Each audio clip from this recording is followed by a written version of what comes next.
Bismillahirrahmanirrahim. Assalamualaikum warahmatullahi wabarakatuh. Alhamdulillahirabbil alamin alladzi bi ni'matihi tatimmus shalihat hamdan katsiran thayyiban mubarakan fih kama yuhibbu rabbuna wa yarda.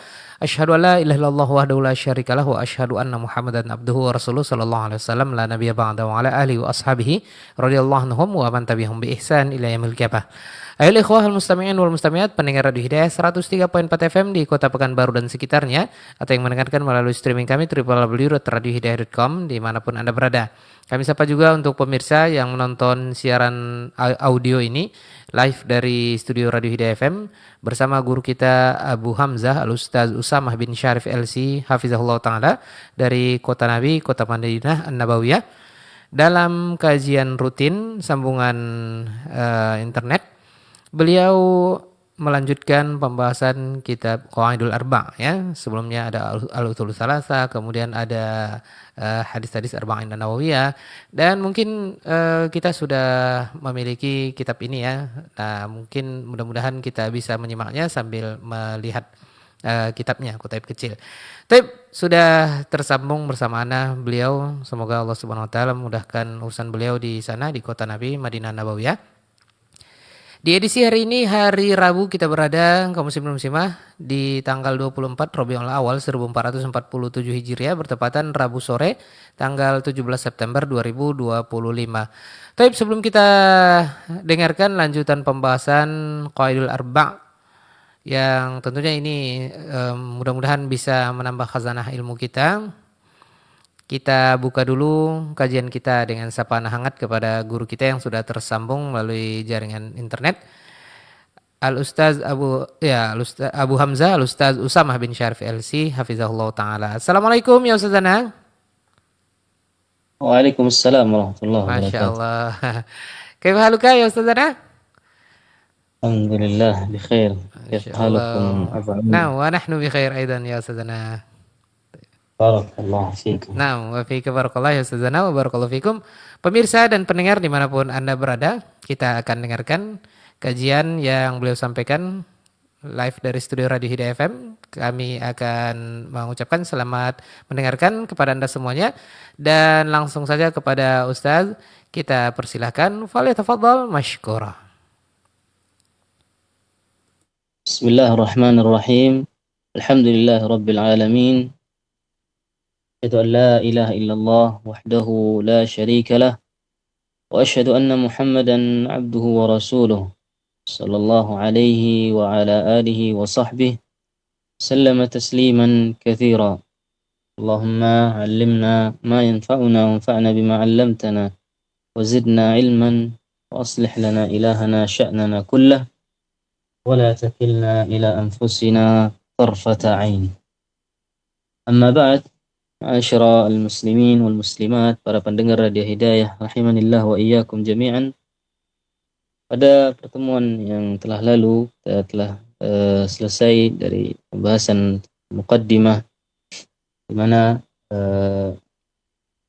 Syekh Muhammad bin Abdul Wahhab rahimahullah menyebutkan di dalam muqaddimah daripada risalah yang sangat mulia ini, yang penuh dengan keberkahan ini, beliau memulainya dengan mendoakan kepada setiap para penuntut ilmu, setiap kaum muslimin yang mendengarkan, membaca daripada risalah ini, agar Allah Subhanahu wa taala menjadikan kita termasuk orang-orang yang berbahagia di dunia dan di akhirat, yaitu dengan menjadikan kita termasuk golongan orang-orang yang nantiasa bersyukur apabila mendapatkan nikmat dan juga bersabar ketika diuji dengan musibah, dan termasuk dalam golongan orang-orang yang bersegera di dalam bertaubat ketika terjatuh ke dalam perbuatan dosa dan maksiat.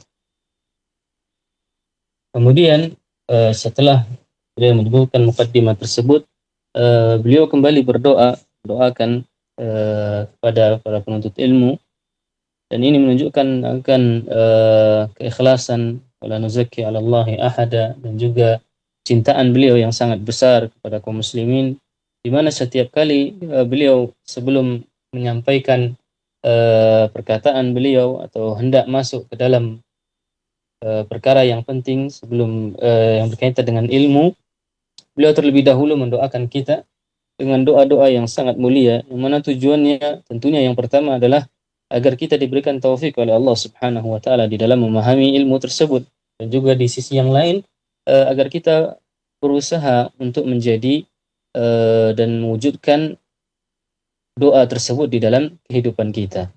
Beliau mengatakan rahimahullah, "I'lam arsyadakallahu li ta'atih." Ketahuilah, semoga Allah Subhanahu wa taala memberikan engkau petunjuk dalam melakukan ketaatan. Annal hanifiyyata millata Ibrahim, bahwasanya agama Ibrahim, agama yang hanif, hakikatnya adalah an ta'budallaha wahdahu mukhlishan lahuddin.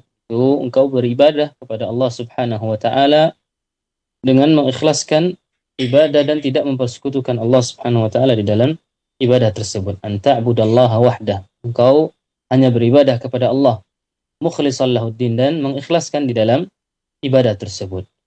Wa bidzalika amara Allahu jami'an nas.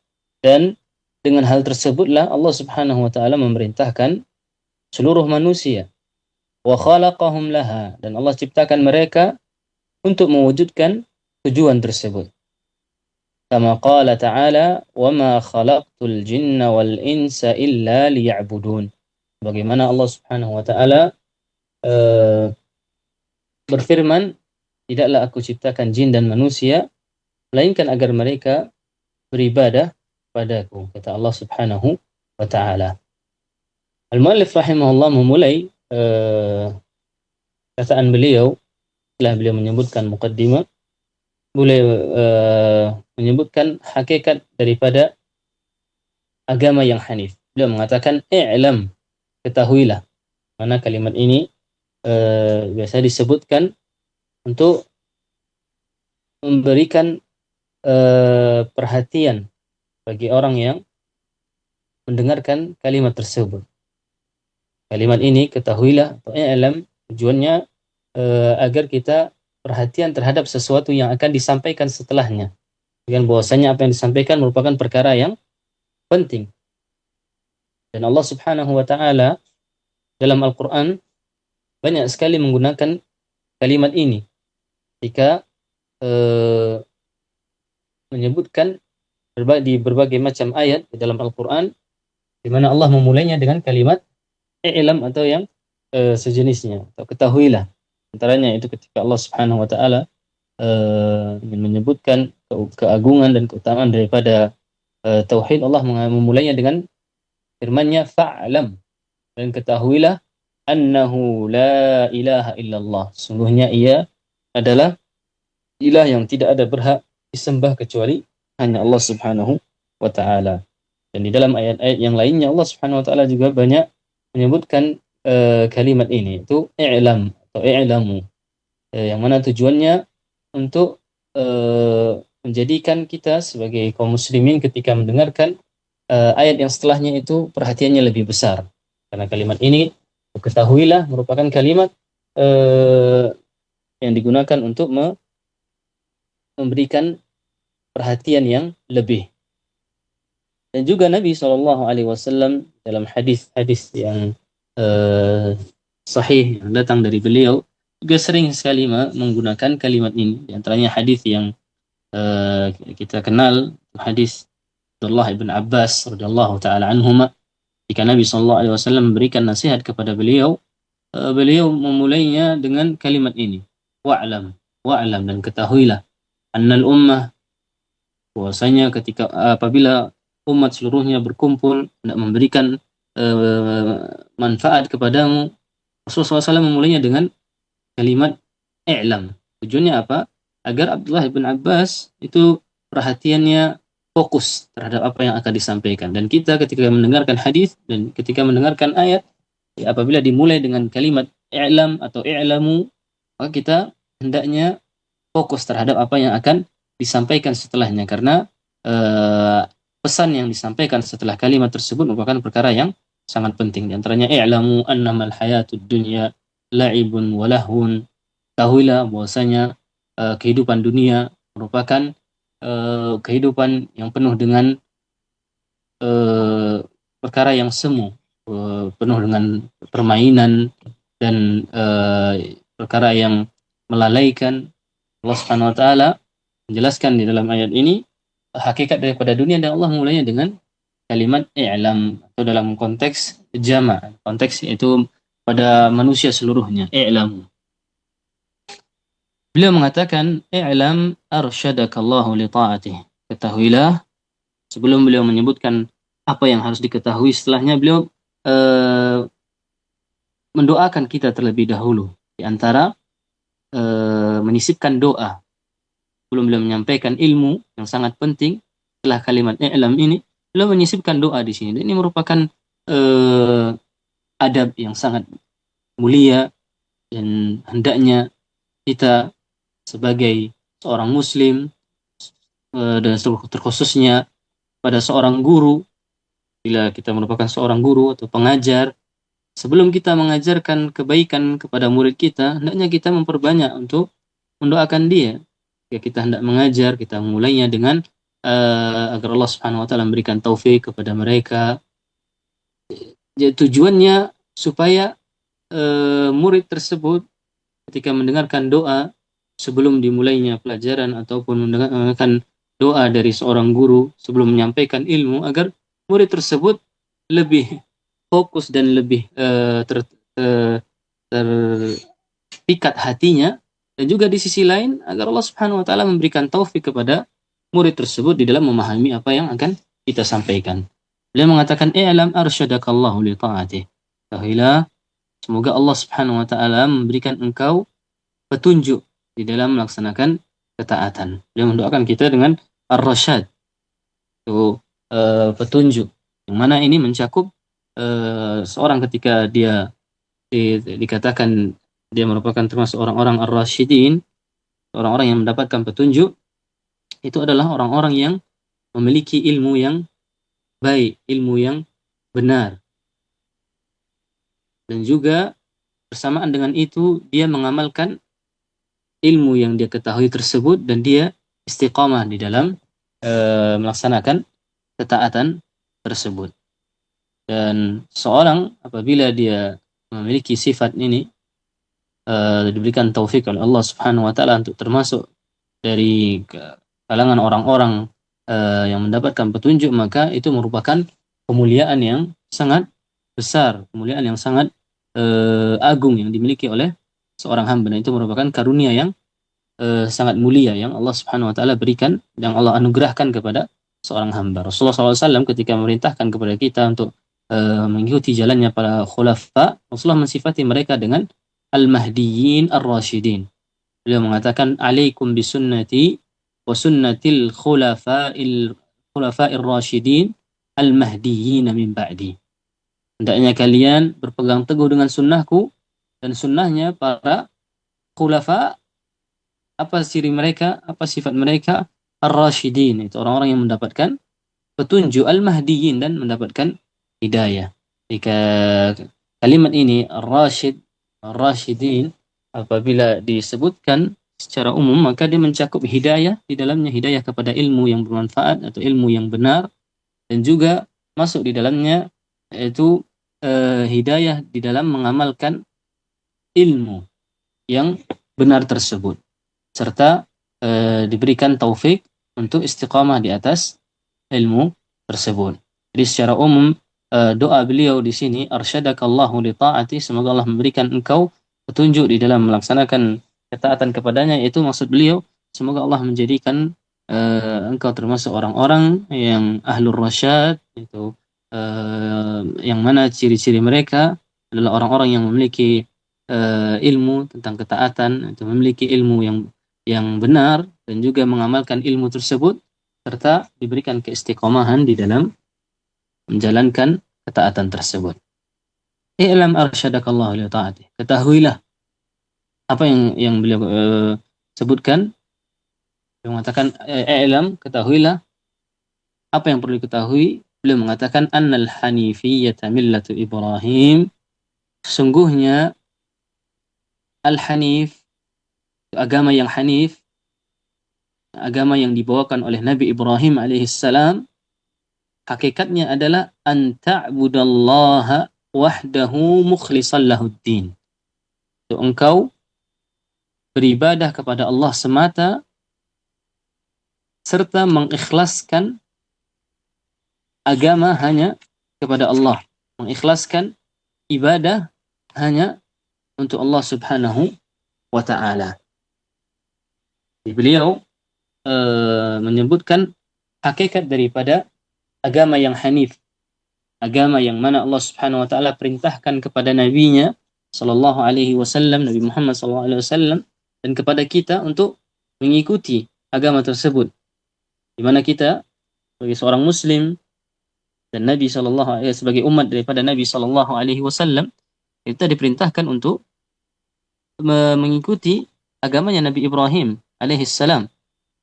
Bagaimana firman Allah Subhanahu wa taala, "Fattabi'u millata Ibrahim hanifa." Maka ikutilah jalannya, agamanya Nabi Ibrahim, jalan yang hanif. Wa ma kana minal musyrikin. Dan Nabi Ibrahim tidaklah termasuk daripada orang-orang yang musyrik.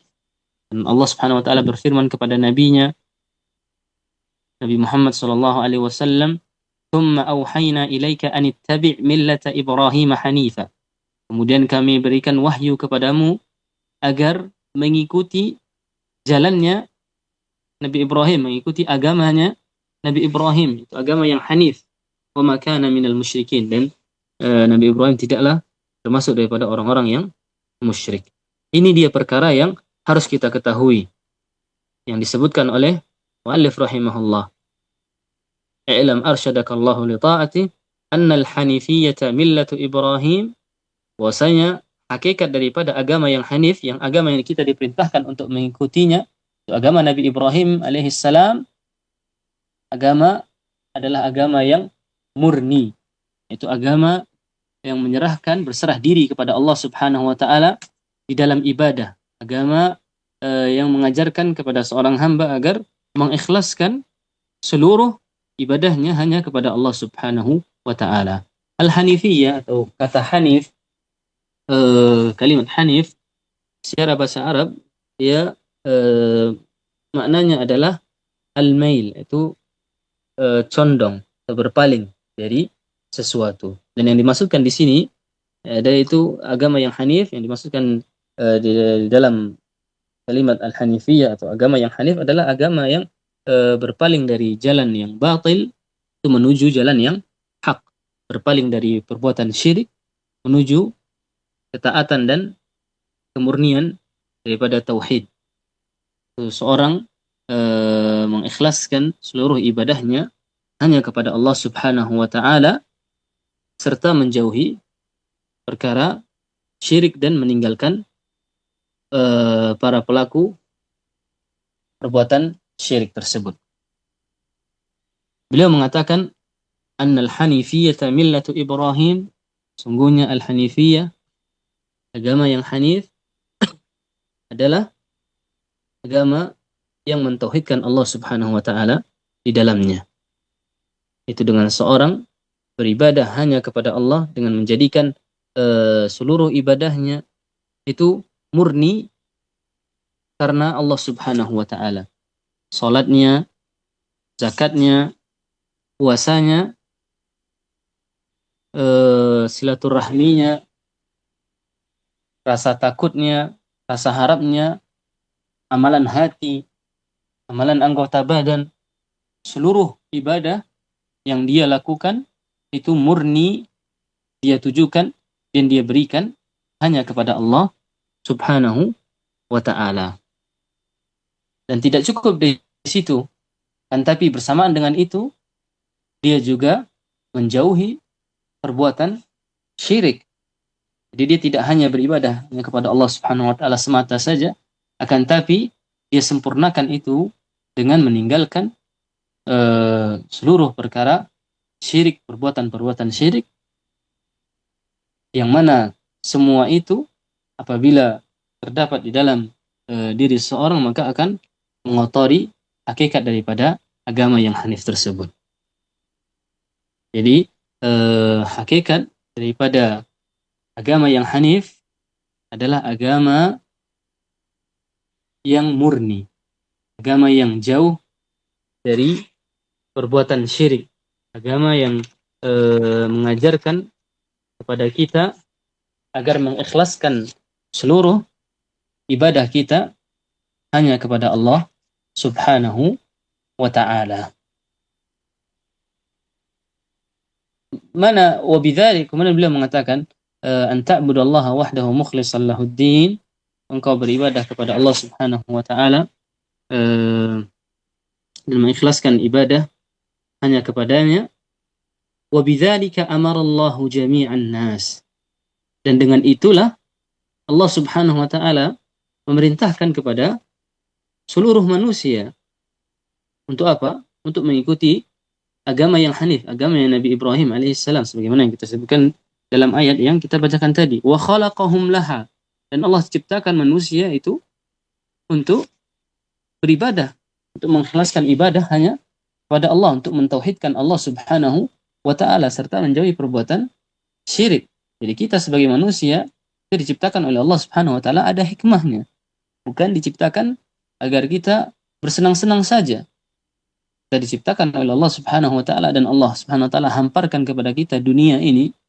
Tujuannya adalah agar kita menggunakan seluruh wasilah tersebut untuk mendekatkan diri kepada Allah Subhanahu wa ta'ala. Mana dalilnya?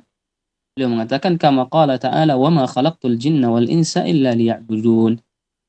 Firman Allah di dalam surat Az-Zariyat, dan tidaklah aku ciptakan jin dan manusia illa liya'budun, kecuali agar melainkan agar mereka beribadah kepadaku, mentauhidkan Allah Subhanahu wa ta'ala, mengikhlaskan ibadah hanya kepada Allah Subhanahu wa ta'ala. Ini dia tujuan daripada hidup seorang muslim. Ini merupakan tujuan hidup dari manusia, agar mereka beribadah kepada Allah Subhanahu wa ta'ala, mewujudkan, merealisasikan di dalam kehidupannya agama yang hanif. Dia beribadah hanya kepada Allah Subhanahu wa ta'ala. Dan kita sebagai manusia, kita masuk di dalam konteks ayat ini. Allah Subhanahu wa ta'ala menyebutkan hikmah daripada penciptaan kita, dan Allah memerintahkan kepada kita untuk mengikuti agama yang hanif, itu agama yang Nabi Ibrahim alaihissalam. Maka kita wajib untuk mewujudkannya dan berusaha untuk termasuk ke dalam golongan orang-orang yang mengikuti jalannya Nabi Ibrahim alaihissalam.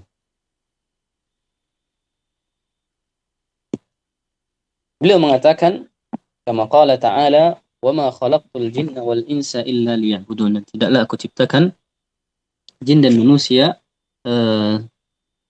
kecuali agar mereka beribadah kepadaku. Dan Ibnu Abbas radhiyallahu taala anhuma menafsirkan maksud daripada illa liya'budun ay liwahidun, kecuali agar mereka mentauhidkan Allah Subhanahu wa ta'ala. Sehingga dari sini ketika Allah Subhanahu wa ta'ala menyebutkan bahwasanya tujuan daripada kita diciptakan adalah agar kita beribadah kepada Allah Subhanahu wa ta'ala dan mengikhlaskan ibadah tersebut hanya kepadanya, maka dari sini jelas, sangat jelas bagi kita itu tujuan hidup kita. Apa perkara yang diperintahkan, apa maksud daripada ayat ini? Yang pertama itu kita diperintahkan untuk mengetahui hakikat daripada ibadah tersebut. Seandainya Allah mengatakan wa ma khalaqtul jinna wal insa illa liya'budun, tujuan kita daripada diciptakan kita adalah agar kita beribadah kepada Allah Subhanahu wa ta'ala, maka kita dituntut agar kita bisa mewujudkan, merealisasikan hikmah daripada penciptaan kita di dunia ini, itu kita mengetahui apa hakikat daripada ibadah tersebut, apa pengertian daripada ibadah, dan apa saja jenis-jenis daripada ibadah tersebut. Karena tanpa ilmu, tanpa mempelajari hakikat daripada ibadah, tanpa mempelajari jenis-jenis daripada ibadah, maka kita tidak akan mungkin bisa untuk beribadah dengan baik dan benar. Orang beribadah tanpa ilmu, maka dia akan tersesat. Sebagaimana halnya orang-orang Nasara, mana mereka beribadah tanpa ilmu, sehingga Allah Subhanahu wa ta'ala pun menyesatkan mereka. Allah Subhanahu wa ta'ala menjadikan mereka berpaling daripada agama yang hak. Karena apa? Karena mereka beribadah kepada Allah Subhanahu wa taala tanpa ilmu. Itu dia yang pertama. Kita harus mengetahui hakikat daripada ibadah, pengertian daripada ibadah, apa yang termasuk daripada ibadah. Agar apa? Agar kita bisa mewujudkannya di dalam kehidupan kita. Kemudian yang kedua juga kita diperintahkan untuk menjadikan seluruh daripada ibadah tersebut itu setelah kita mengetahui jenis daripada ibadah, hakikatnya dan apa saja yang diperintahkan kepada kita, kita juga diminta dan kita diperintahkan untuk mengikhlaskan, menjadikan ibadah tersebut seluruhnya kita tujukan hanya kepada Allah Subhanahu wa taala dan tidak kita berikan sedikit pun hak daripada ibadah itu kepada makhluk selain daripada Allah Subhanahu wa taala. Karena dengan dua perkara tersebut barulah kita bisa benar-benar mewujudkan hakikat daripada ibadah, mewujudkan tujuan daripada diciptakannya kita di dunia ini. Beliau mengatakan di sini anta'budallaha wahdahu mukhlishan lahuddin. Itu engkau beribadah kepada Allah dengan keikhlasan. Itu mengikhlaskan ibadah hanya kepada Allah Subhanahu wa taala. Kalimat ikhlas maksudnya arti daripada ikhlas di sini itu menunjukkan sesuatu yang murni serta jernih. Dia jauh dari kotoran apapun itu bentuknya. Jika kalimat ikhlas disebutkan, maka dia maknanya adalah seorang menjadikan ibadahnya murni, dia tujukan hanya kepada Allah Subhanahu wa taala. Tidak boleh ia kotori dengan kotoran apapun bentuknya, sekecil apapun bentuk daripada kotoran tersebut, sehingga dapat menjadikan ibadah tersebut tidak murni. Allah Subhanahu wa taala menyebutkan di sini wa ma khalaqtul jinna wal insa illa liya'budun. Di dalam ayat yang lainnya Allah menyebutkan dalam surat Al-Bayyinah wa ma umiru illa liya'budullaha mukhlishina lahuddin, dan mereka tidaklah diperintahkan kecuali agar mereka beribadah kepada Allah dengan penuh keikhlasan. Maksudnya apa? Makna daripada kalimat ikhlas itu adalah amalan yang murni, yang jauh dari kotoran, baik itu kotoran syirik ataupun kotoran maksiat. Di dalam ayat yang lainnya Allah Subhanahu wa taala menyebutkan ala lillahid dinul khalis. Sungguhnya milik Allah lah Subhanahu wa taala agama yang khalis, itu agama yang murni, agama yang bersih dan jernih. Kalau kita ingin mengetahui hakikat daripada ikhlas ini, maka kita bisa memahaminya dengan sangat jelas, itu dengan membaca firman Allah Subhanahu wa taala di dalam surat An-Nahl ketika Allah Subhanahu wa taala menjelaskan makna daripada hakikat daripada kalimat al-khalis atau kalimat ikhlas. Allah menyebutkan di dalam surat An-Nahl, wa inna lakum fil an'ami la'ibrah. Sungguhnya di dalam bagi kalian di dalam hewan-hewan tersebut terdapat pelajaran. Nusqikum mimma fi butunihi. Hewan ternak. Nusqikum mimma fi butunihi. Kami berikan kalian minuman dari yang berasal daripada perut hewan ternak tersebut. Dimasukkan di sini adalah air susu. Min baini farthin wa damin labanan khalisan sa'igan lisyaribin. Allah menyebutkan sungguhnya bagi kalian di dalam hewan ternak tersebut terdapat pelajaran yang mana kami berikan kalian minuman.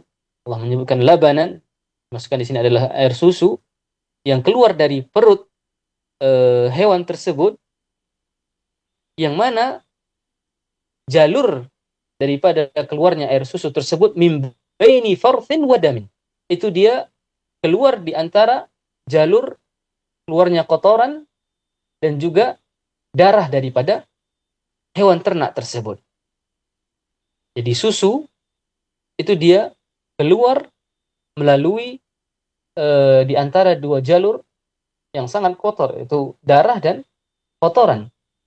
Min baini farthin wa damin labanan khalisan. Akan tapi apa kata Allah Subhanahu wa taala? Allah mensifati susu tersebut khalis, murni, jernih, bersih.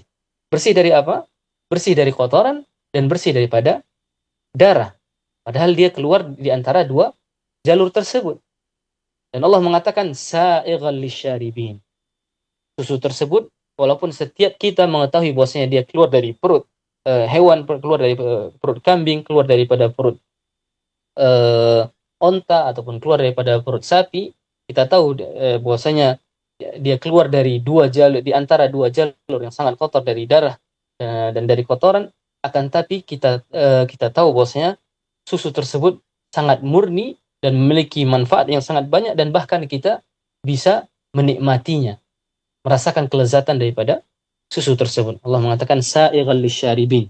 Itu mereka menikmati daripada susu tersebut.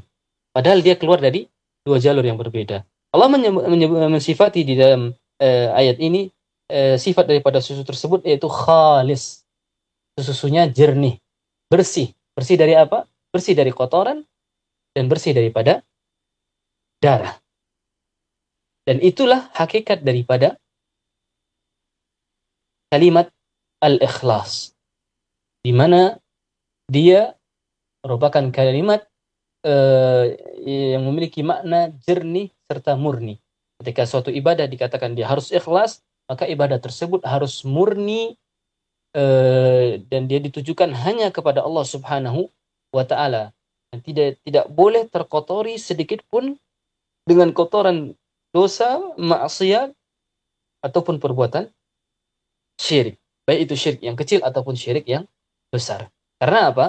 Ketika ibadah tersebut terkotori dengan kotoran syirik, baik itu syirik kecil ataupun syirik besar, maka itu akan menjadikan ibadah tersebut tidak diterima oleh Allah Subhanahu wa taala. Akan menjadikan ibadah tersebut tidak murni lagi, sehingga dia tidak bisa dikatakan sebagai ibadah. Sebagaimana air susu, apabila dia telah terkontaminasi dengan kotoran ataupun dengan darah, maka seorang tidak akan mau untuk meminum daripada susu tersebut. Karena apa? Karena dia sudah tidak murni. Sebagaimana sebagian susu yang sudah dicampur dengan serbuk, dicampur dengan pengawet, dicampur dengan gula dan sebagainya, tidak semua orang mau untuk meminum air susu tersebut. Karena apa? Karena dia telah terkontaminasi. Dia sudah tidak murni lagi. Dia sudah tidak jernih lagi. Kalaupun orang mau minum, setiap dari orang yang meminum, dia meyakini bahwasanya susu tersebut sudah berbeda.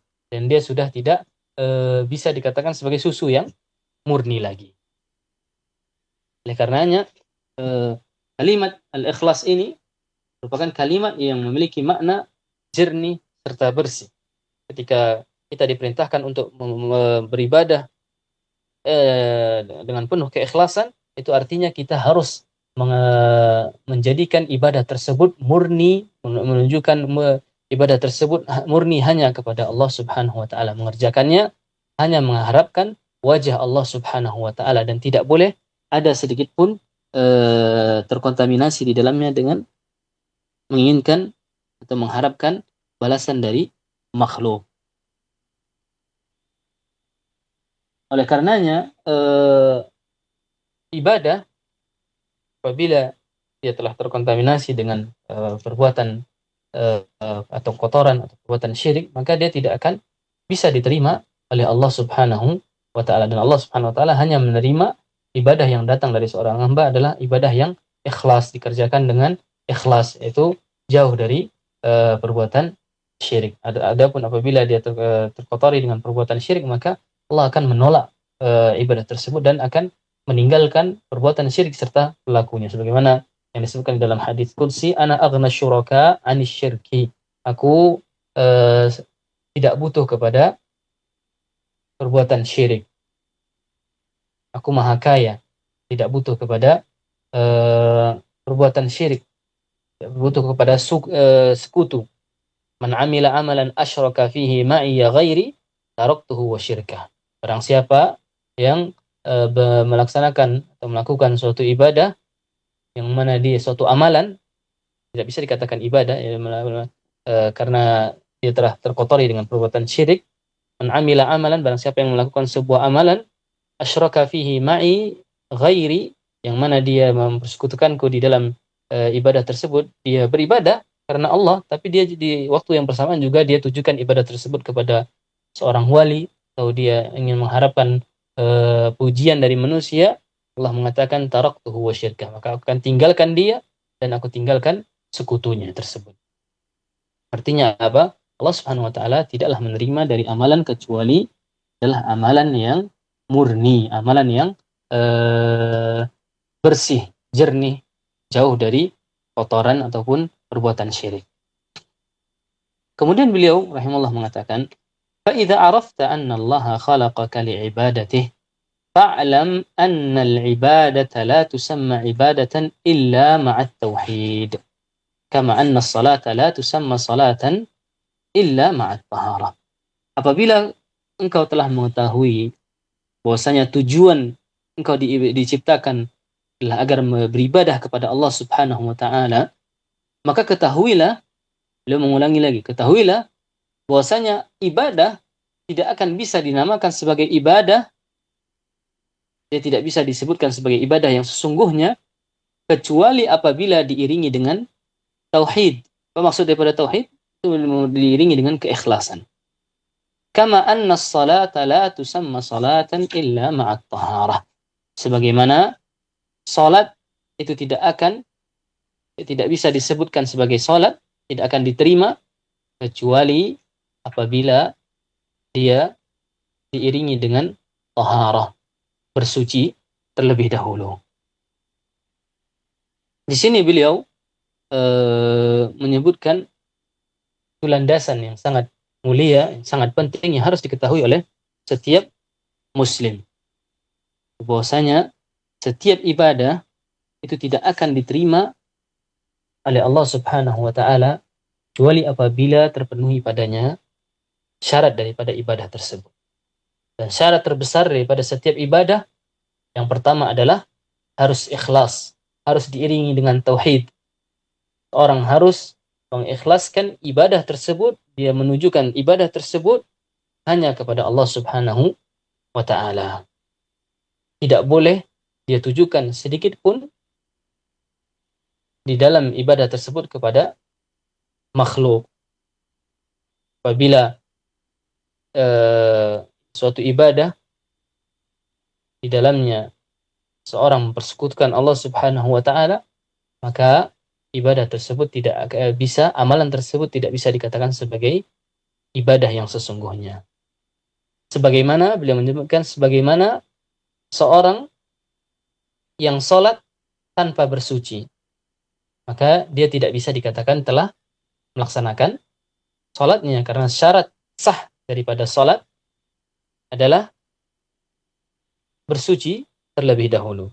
Karena Nabi SAW bersabda, la yaqbalullahu salata ahadikum idza ahdatha hatta yatawadda. Allah Subhanahu wa taala tidak menerima salat salah seorang di antara kalian apabila dia berhadas sampai dia wudu kembali.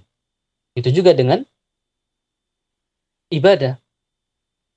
Apabila di dalam ibadah seorang mempersekutukan Allah Subhanahu wa taala, tidak mengikhlaskan ibadahnya, maka amalan tersebut tidak bisa dikatakan dia telah beribadah kepada Allah Subhanahu wa taala. Beliau menyebutkan syarat utama daripada ibadah. Fa'lam anna al-ibadah la tusamma ibadatan illa ma'at tauhid. Ketahuilah bahwasanya ibadah tidak bisa dikatakan sebagai ibadah yang sungguhnya kecuali apabila diiringi dengan tauhid, diiringi dengan keikhlasan. Itu syarat yang pertama daripada diterimanya amal ibadah. Syarat yang kedua yaitu harus ibadah tersebut dikerjakan sesuai dengan apa yang diperintahkan oleh Nabi Shallallahu Alaihi Wasallam, apa yang telah diajarkan oleh Nabi Shallallahu Alaihi Wasallam. Dalam bahasa lain disebutkan itu al-mutaba'ah, harus mengikuti sunnah Nabi Shallallahu Alaihi Wasallam di dalam ibadah tersebut. Dua syarat ini harus terpenuhi di dalam setiap ibadah.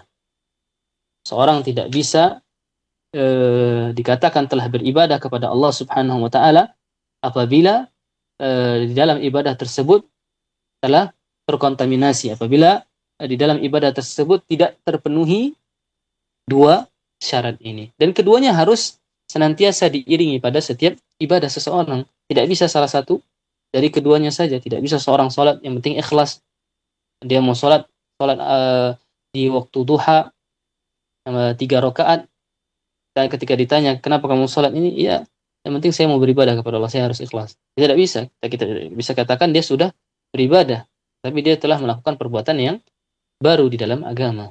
Karena apa? Karena itu tidak ada tuntunannya, tidak ada ajarannya dari Nabi Shallallahu Alaihi Wasallam. Dan tidak pula bisa sebaliknya, seorang salat sunnah, salat duha, ketika sesuai dengan sunnah, akan tapi tujuannya agar mendapatkan pujian dari rekan kerjanya, tujuannya agar mendapatkan pujian dari murid dan sebagainya, dia tidak bisa dikatakan sudah melaksanakan ibadah. Karena apa? Karena di dalam ibadahnya tersebut tidak terpenuhi syaratnya. Sesuatu perkara apabila tidak terpenuhi padanya syarat, maka dia tidak akan bisa diterima. Kemudian beliau mengatakan, فَإِذَا دَخَلَ الشِّرْكُ فِي الْعِبَادَةِ فَسَدَتْ كَالْحَدَثِ إِذَا دَخَلَ فِي الطَّهَارَةِ. Apabila syirik telah masuk di dalam sesuatu ibadah, maka ibadah tersebut akan rusak, tidak bisa diterima. Bisa dikatakan sebagai ibadah yang murni. Kal hadathi idza dakhala fit taharah, sebagaimana hadas apabila seorang bersuci kemudian dia berhadas, maka hadas tersebut akan membatalkan wuduknya atau membatalkan kesuciannya. Di sini beliau menyebutkan perbandingan, gambaran supaya kita dapat memahami bahaya daripada syirik, yang mana apabila syirik tersebut sudah mengotori ibadah seseorang, maka ibadahnya tidak akan diterima, ibadahnya tidak akan sah, sebagaimana hadas merusak daripada taharah seseorang. Seorang yang bersuci kemudian dia berhadas, kentut ataupun buang hajat, maka dia harus mengulangi taharahnya tersebut, bersucinya tersebut. Begitu pula dengan ibadah yang dikotori dengan perbuatan syirik. Dia harus mengulangi ibadahnya tersebut, dan dia ibadahnya tersebut tidak akan diterima oleh Allah Subhanahu wa taala. Dan kalau dia tidak bertaubat, maka dia akan diancam dengan hukuman yang sangat berat. Apabila syirik yang dia lakukan adalah syirik besar dan dia tidak bertaubat, maka dia pada hari kiamat kelak dia akan kekal di dalam api neraka.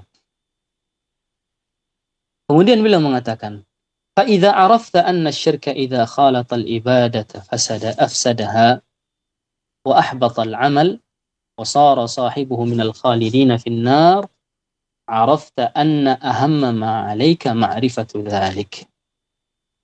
Apabila engkau telah mengetahui, jadi beliau memberikan muqaddim, beliau ingin membuka pandangan kita, membuka memberikan pemahaman kepada kita dengan menyebutkan hakikat daripada agama yang hanif. Agama yang hanif adalah agama yang murni, itu mengikhlaskan ibadah hanya kepada Allah. Kemudian beliau mengatakan kalau kita sudah mengetahui hakikat tersebut, maka ketahuilah bahwasanya ibadah yang sesungguhnya itu tidak bisa dikatakan sebagai ibadah kecuali apabila diiringi dengan tauhid. Karena bagaimana salat itu tidak bisa dikatakan seorang sudah salat kecuali apabila dia bertaharah terlebih dahulu. Dan kemudian beliau mengatakan kalau seandainya suatu ibadah dirusak dengan perbuatan syirik, terkontaminasi dengan perbuatan syirik, maka ibadah tersebut akan rusak dan tidak akan diterima. Kemudian beliau mengatakan, فَإِذَا عَرَفْتَ أَنَّ الشِّرْكَ إِذَا خَالَطَ الْإِبَادَةِ أَفْسَدَهَا. Kalau seandainya kita mengetahui hakikat tersebut, bahwasanya syirik apabila terdapat pada suatu ibadah perbuatan syirik, maka perbuatan syirik tersebut akan menghapuskan amalan seseorang dan tidak akan diterima. Dan apabila seorang meninggal dalam keadaan berbuat syirik, maka sara sahibu minal khalidina finnar, orangnya pelaku perbuatan syirik tersebut akan kekal di dalam api neraka, sebagaimana firman Allah Subhanahu wa taala, "Innahu may yusyrik billahi faqad harramallahu 'alaihi al-jannah wa ma'wahu an-nar." Sungguhnya barang siapa yang berbuat syirik kepada Allah Subhanahu wa taala, maka Allah akan haramkan baginya surga dan tempat kembalinya adalah api neraka dan dia akan kekal di dalamnya. Arafta anna ahamma ma 'alaika ma'rifatu dzalik. Kalau kita mengetahui hakikat daripada bahayanya syirik tersebut, maksudnya dia merusak ibadah seseorang, apabila seorang tidak bertaubat dia akan kekal di dalamnya, maka kita dari sini kita mengetahui pentingnya bagi kita untuk mempelajari hal tersebut. Mempelajari apa? Mempelajari hakikat daripada tauhid, mempelajari akidah yang benar, dan mempelajari hakikat daripada syirik. Apa itu syirik? Apa-apa saja yang termasuk daripada perbuatan syirik, dan bagaimana seorang bisa diselamatkan dari perbuatan syirik tersebut. Tujuannya apa? La'alla Allah an yukhallisaka min hadhihi syabakah wa hiya syirku billah. Semoga dengan hal tersebut, dengan ilmu yang benar, karena tanpa ilmu seorang tidak akan bisa mengetahui hakikat suatu perkara. Tanpa ilmu bagaimana seorang akan meninggalkan suatu perkara, tanpa mengetahui bahwasanya syirik berbahaya dan tauhid merupakan ibadah yang sangat agung.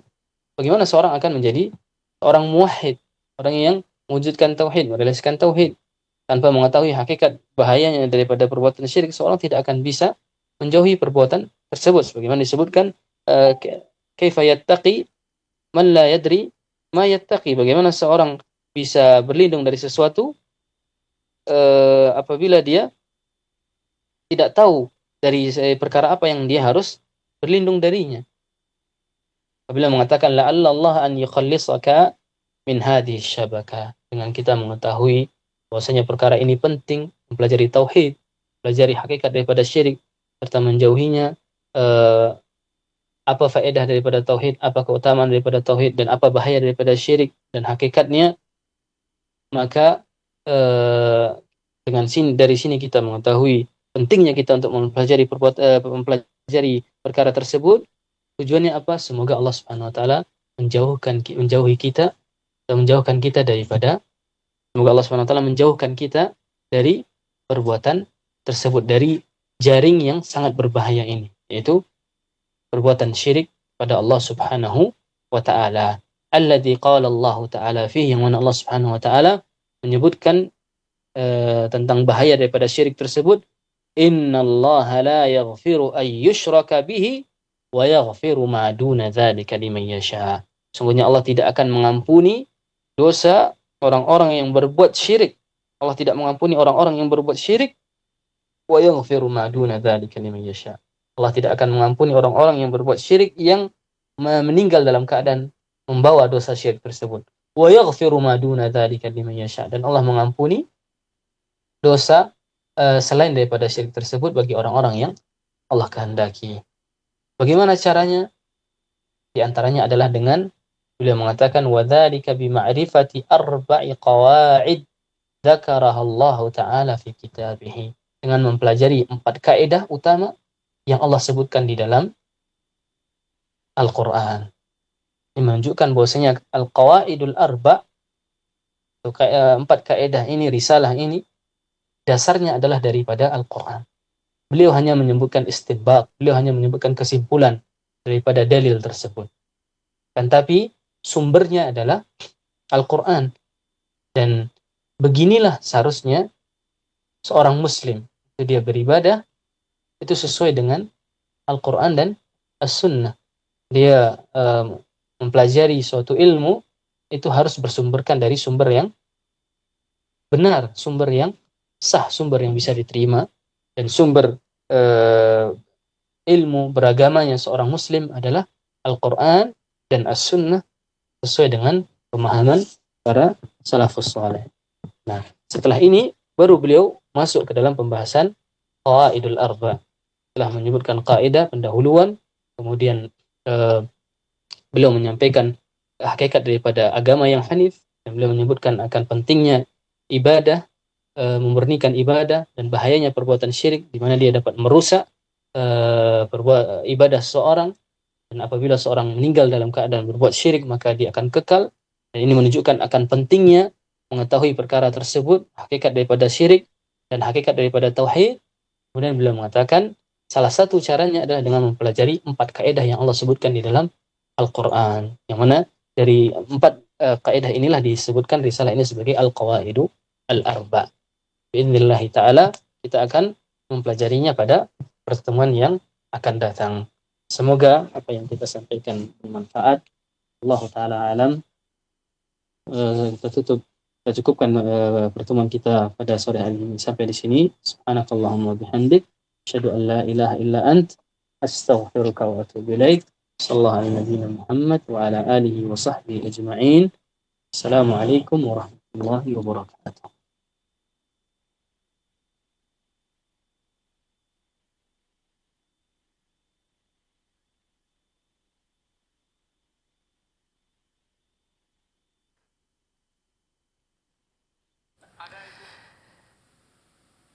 Nah, kaum muslimin dan muslimah rahimanillah wa yakum jami'an dimanapun antum antuna berada. Demikian tadi sudah kita dengarkan kajian bersama Abu Hamzah Al-Ustaz Usama bin Syarif LC hafizahullah ta'ala.